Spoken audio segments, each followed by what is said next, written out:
Hey, hey, hey, hey.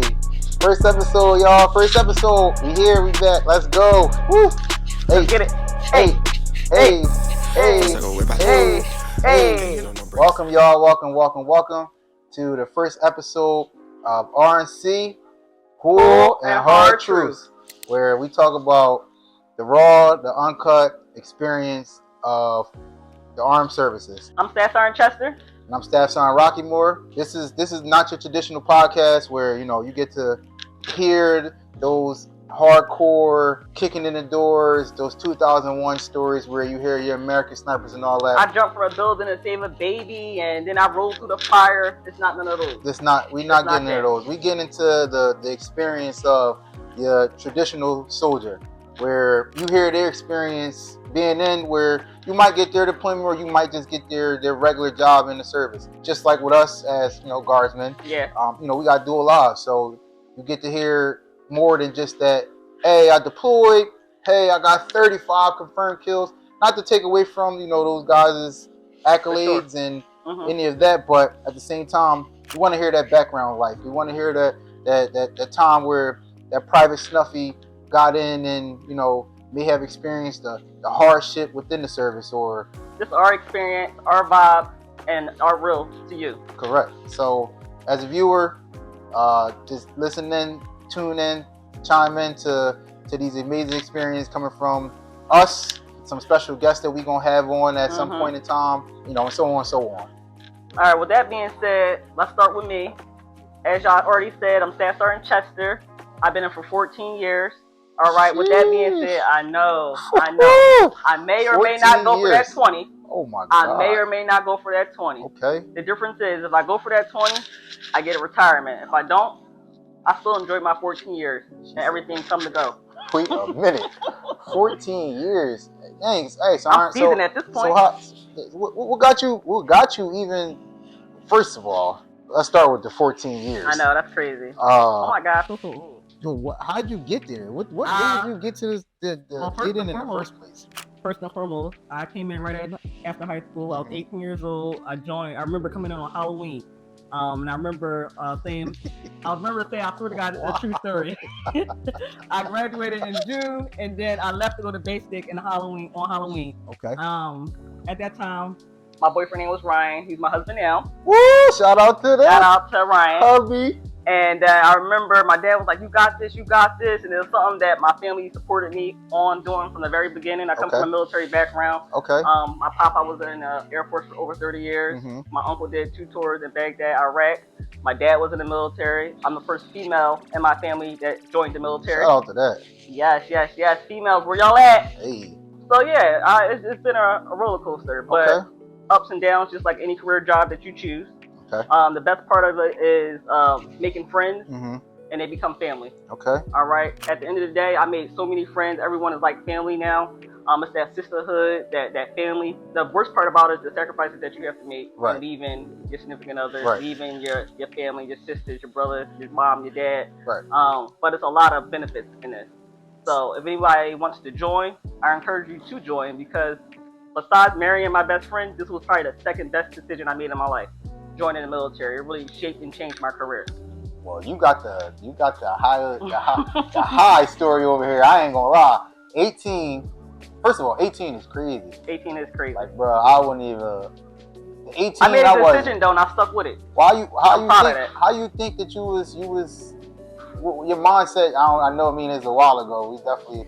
Yeah. A little bit older now. Why was your mindset at 18? You want to join? I know. I just heard you say your background with your family members that was that like something that was something that was inspiring to me, and then I always wanted to be the first female in my family to join. So I had a goal right after high school that's what I wanted to do. Okay. Plus, my mom really wasn't made up if I wanted to go to college or just get a job here and there. So I know for a fact I wanted to join the military right away, though, just as a start. Because the military does pay for schooling, depending on where you go, whether it's out of state or in state. You get it either fully paid for or a percentage paid for. So I always had that in my mind. Make a long story short, 14 years fast forward, I didn't go to school, but I got a job. I got a job at the post office right away. Okay. All right, and I've been with the post office for 12 years and the Okay. military for 14 years now. So at really young ages, 20 years old, USPS, and then 18 military. Okay. So 2 career jobs right off the bat. Lord have mercy. And look at me now. I'm a staff sergeant in the military, and I'm a supervisor at the post office. So, Jesus Christ. Yeah. You got a lot going on there. Jesus. I do. Dang. So we got the. So what about? Wait, come on. Before you even get into me, so what you thinking? You at that break though? Like you at 14? I am. I really am. So what you thinking? And I'm not gonna lie, y'all. You think as the years go on, it get easier? It really don't.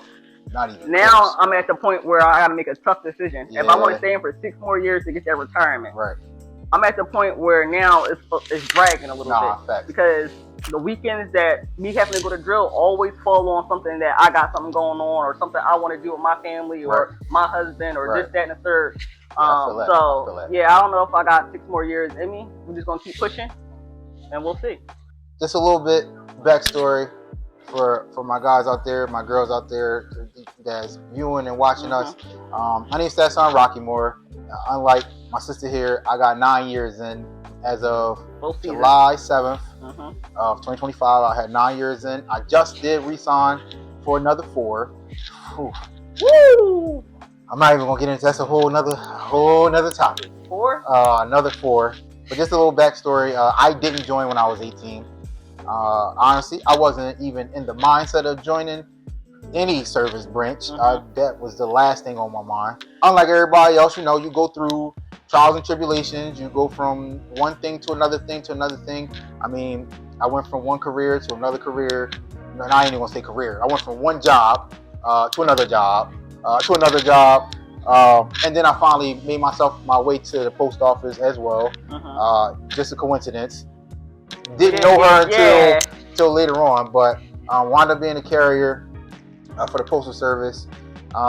Made some life changes that could affect my life in a different way. That actually made me get to this point where I said I needed to join. Those decisions that everybody makes, whether they're good, bad, and different, sort of kind of curved my way into being here. I didn't have anybody that serves in the military. I didn't know nobody that was in the military. My family tree right now, I am the first person to be serving. And unlike you, my mom was not for it, bro. Oh, God. My mom said, nah. Shout out to my recruiter, Sergeant Hornberger, and Sergeant Mason. Sergeant Mason is actually the one that put me through. He's retired now. He's the one that actually sent me to MEPS. And I remember the day that he picked me up, and I was telling my mom I'm going to MEPS. She was like, no, you're not. And I had to have a real conversation with her. I remember sitting in her room and I'm like, listen, I was 22 at the time. I'm like, I'm gonna be honest with you, I gotta do something. I had a kid on the way. I was going from job to job to job. And I was like, listen, I gotta do something that at least my son gonna be proud of. So I went in there, I raised my right hand, and now 9 years later, I'm still in this place. Still. Just signed another 4 years. Another 4 years. So when that 4 years is up, I'll be at 12. And then I'll be at that same crossroad as you, pretty much considering whether or not I want to stay in or get out. I did use the education benefit. I did go to school. I actually just graduated with my bachelor's degree. Thank you. I just graduated with my bachelor's degree. Currently in my master's, and I'm using the military to pretty much pay for all of it, honestly. I got a couple semesters left for my master's, and boom, there we are. Keep going. Keep going. Get your doctorate. Oh, hold up. Doctor what? Wow. Not me. I'm Dr. cool. Rocky. No, I'll pass. I don't want nothing to do with that. I'm cool with being in my master's. That's the pinnacle where I want to be at. That's my choice. That's what I'm talking For about. you people that's out there, if you decide you want to go that route, by all means, have at it. But I don't see the point of writing a 30-page paper. That just doesn't make sense to me. Like even now, I'm dead serious, bro. Even now, my master's, I'm literally like, I'm writing these papers and I'm sitting here like, all right, 14, 16. What is the point of writing 16 pages? Why are you reading 16 pages if you're reading it, and why am I writing 16 pages? I'm glad it's not me, because I would have been repeating myself by the 5th page. I would have been saying the same picnic for 30 There's a lot of ands and does in there. And, Trust me. yeah. I see that. I can't do it. I can't do it. A little bit about being staff sergeant. We want to speak on it. Right now, where I'm at in my career, as you guys know, I am a staff sergeant. Hopefully next year I go to SLC, so that way I become a sergeant first class and get promoted. For the people out there, what's SLC? SLC is Senior Learning Course. Senior Leadership Course. I got you, son. Dang, I definitely thought it. All right, you got that. I didn't go to school yet for that, but he did, so he knows exactly what it is. Yeah, Senior Leadership Course. Where for specifically for us, SLC. So for the viewers out there, again, we want to give y'all as much information as we can with the background stuff, while also we giving y'all the real stuff. So we got different schools that we go to. Yep. Unfortunately, the military they made changes to that. They have made some changes, but if you want to start off going from an E4 to an E5 to get your sergeant, BLC. BLC is. You don't even need that shit no more though. Why not? You don't need it no more. Remember that new regulation came out. Oh yeah, that's crazy because I actually think soldiers need to do that. Bruh. I don't think that's something you should just skip. Yo. Because some of the soldiers that just becoming sergeants or I'm gonna keep it real with you, bro. Like literally, I done got two soldiers who only been in for a year, who are about to get pinned 5, and they've been in for a year. Just a year? A year. Like yeah, you can see the difference for sure. You could definitely see the difference in the leadership when you got some time under your belt, especially when you're going from E1 to E4 and you're doing all that, the nonsense. I mean, when I was at E1, bro, I was doing all the scrubbing the toilets. Oh, I ain't scrubbing nobody's toilet. Hold up. I ain't scrubbing nobody's toilet. Taking out the trash, mopping the floors. On KP? Doing KP, like doing all the nonsense that you do as a private. As a private, you do everything that everybody tell you to do, and that's just simple. Pretty much. Now these new privates, hold on now, they come in this joint real privileged. Let's get to that. Yeah. Let's get to that. They come in this joint privileged. Let me just say, when I went to basic training back in 2011, times were different. Yo. They were not allowed to put their hands on me, but let me just tell you, it was more structured. Nah, for a fact. Listen, there wasn't no back and forth for a fact. I can't do it because I just and that. No, it was none of that. It was none of that. If they told me to do something, most off, I feared my drill sergeant. Let's start there. All right. He's YN. These young soldiers don't fear nobody. They don't fear nobody, and that's the problem. Nah, yeah. They gotta be a mutual respect here, and it's not. And it's coming down to like we getting the new soldiers out of basic training and AIT, and then they come into the unit, and now us as the squad leaders, especially the guard, it's a little bit more relaxed. So us as the squad leaders gotta instill that back into them. Like, hey, listen, y'all, you still here. Like, bro, you signed up at the end of the day, no, right? That's a like, fact, you bro. signed up at the end of the day. You wanted to be here. Oh, that's a whether fact. It was to get your school paid for, whether it was to travel, whether it was to meet new people, whatever the case may be. You signed up to be here. So what comes with it, come with it. And again, bro, we all did it. Like, everybody that did the nonsense as a private, whether it's you'll go mop the floor, you'll go clean the bathroom, you'll go, we need you to go move this, hey, we need you to go do that. We need you to do, we all did the running around stuff. But coming in and thinking that you on the same level as us. I literally had a private. I was talking to Staff Sergeant Rockymore, and a private inserted himself in our conversation. We was talking about something that probably didn't have nothing to do with the military, but it had nothing to do with this soldier. Yo. And he came up and was like, yo. And let me let you know something. One thing for sure, two things for certain. I ain't with that. It was literally like, check from the gate, first of all. It's 2 E6s here talking. Right. So what you supposed to do when 2 E6s is talking? It's parade rest. That's just a common courtesy. Parade rest, hey Sergeant. I would have never. Even if we on a relaxed term, it's hey Sergeant or Sergeant, I need something like this. Like, damn, Sergeant, not insert your goddamn self in our conversation. Now we got a problem here. That was crazy. That was crazy. Hey, bro, go ahead and get up out of here. We ain't half left. Half left is crazy. Half right. Half left? I don't smoke nobody, y'all. I don't smoke nobody. Who is half left? I definitely don't smoke nobody. I would never be a drill sergeant. Listen, when I get down and dirty, I ain't gonna lie to you. Yeah. I've been that private that done got down, and I done been that E5 that done got down with my soldiers, and now I'm that E6 that'll make you push. Correction is needed. We can't be out here just lacking. We can't be out here just be on any type of time, because we not in the streets.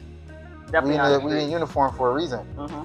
So we definitely want to give our moment of silence. I'm sorry, for our 2 soldiers from our unit who passed, Specialist Shields and Specialist Rankins, dear friends of ours who unfortunately lost their lives in circumstances, and just for the viewers that's out there, the same exact thing, you know, for all the soldiers, veterans, past and present. You know, we don't just take the time to get on the grill and cook. For a lot of us, is a little bit more heartfelt for people that or individuals that we did or we have lost during this time, for sure.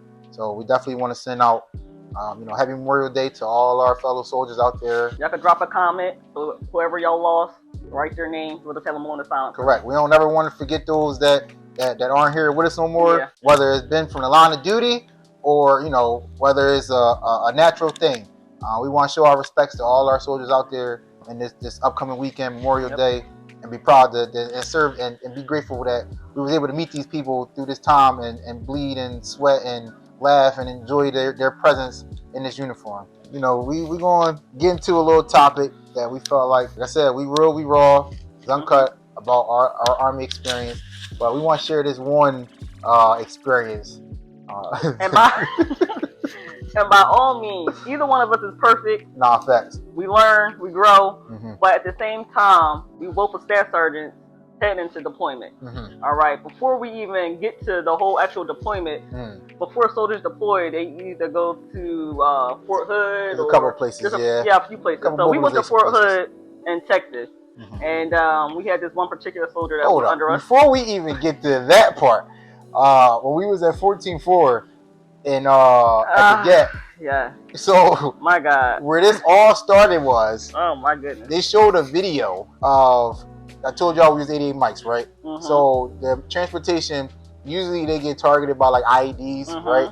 So they showed like the IED video, and in particular, it like freaked some people out, and they volunteered to go on a deployment. And when I asked them why they volunteered to come on this deployment, because they literally said, Staff Sergeant Chester, I wanted to be on billboard. I wanted to be on a billboard. And I wanted to do this, I wanted to do that. And I said, oh really? So what do you think about joining now after watching the video? He was just like, not for me. I want out. Fuck no. I want out. Now. Please, get me the fuck out of here. And I said, you already signed the contract.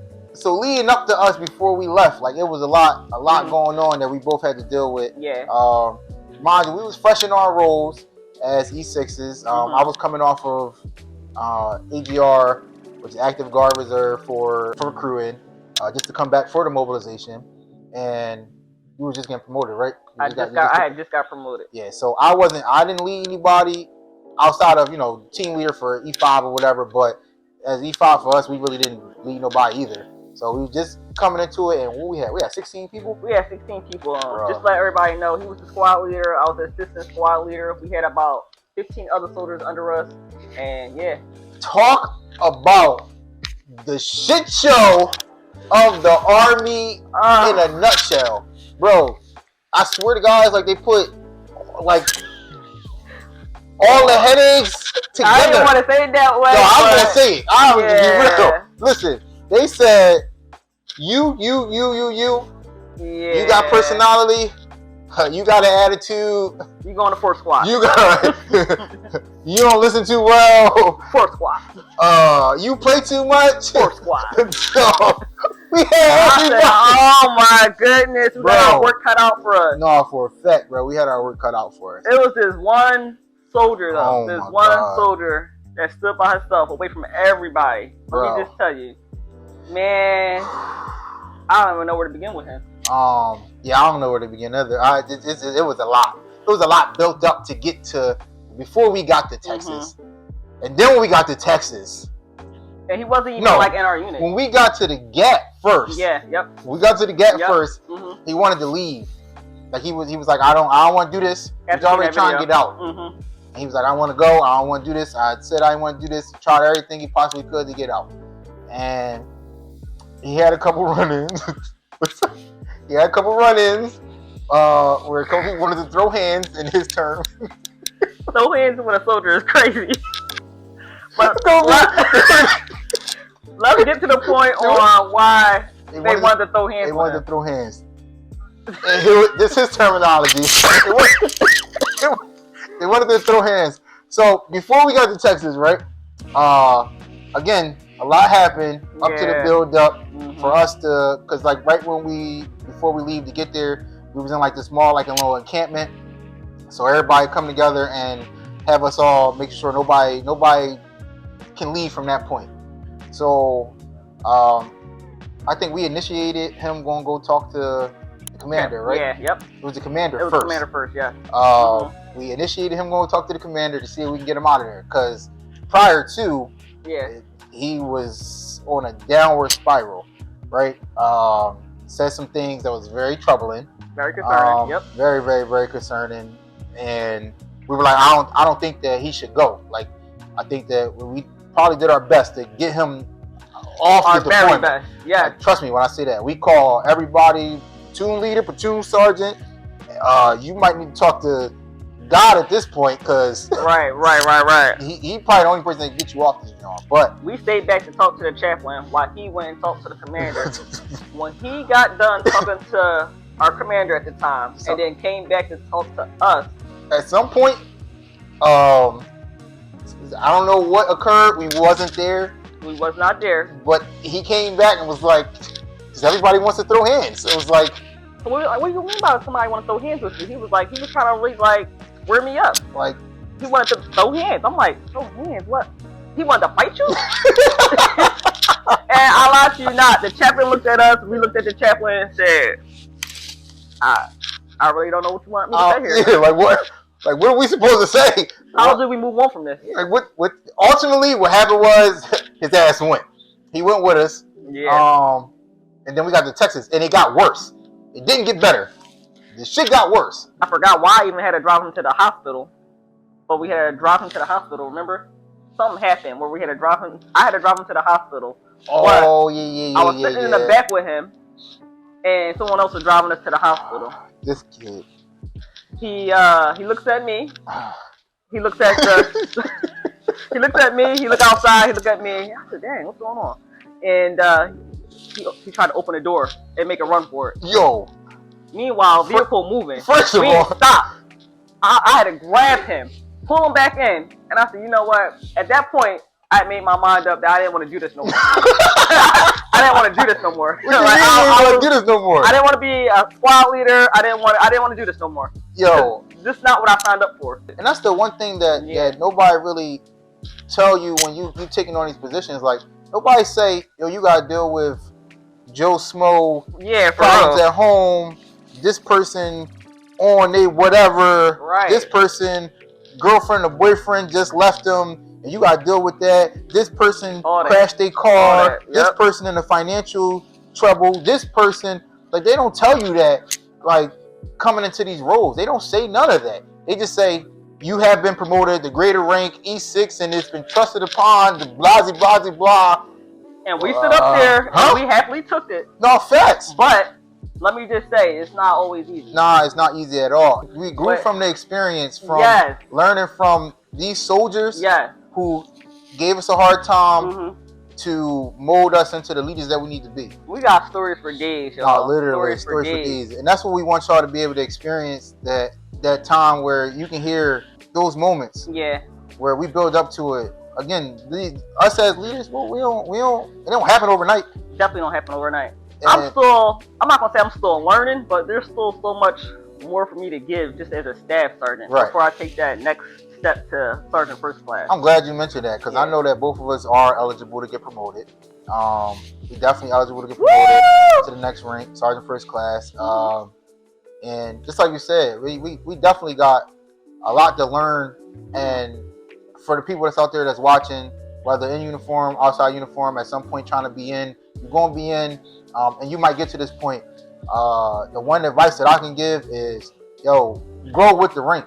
Don't allow the rank to make the rank. Because a lot of people do take the rank and don't really do nothing with it. We need better leaders. We definitely need better leaders. That's for another day. Yeah. That's for another day. Yeah. That could be a whole thing. But yeah, for sure. We definitely have good mentors. I just want to shout out one mentor right now. That was my staff sergeant, Sergeant Young. He, I don't know how many years he did. I want to say about 15 years in the Guard, but he's now in the Air Force. So shout out to Staff Sergeant Young. And I like to piggyback off that. Sergeant Young was my first line leader as my squad leader.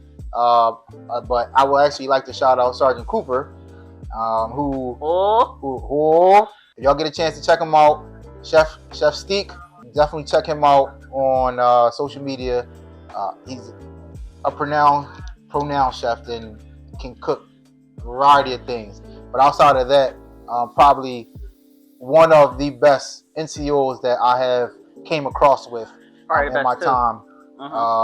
Which I can mention a ton of people. But those are two that come right off the top. Off the top. As my first line leaders, I definitely appreciate all that they instill within me as far as being a soldier. Same, for sure. So, thank you. Thank you. Shout out to y'all. For a fact. And on that note, go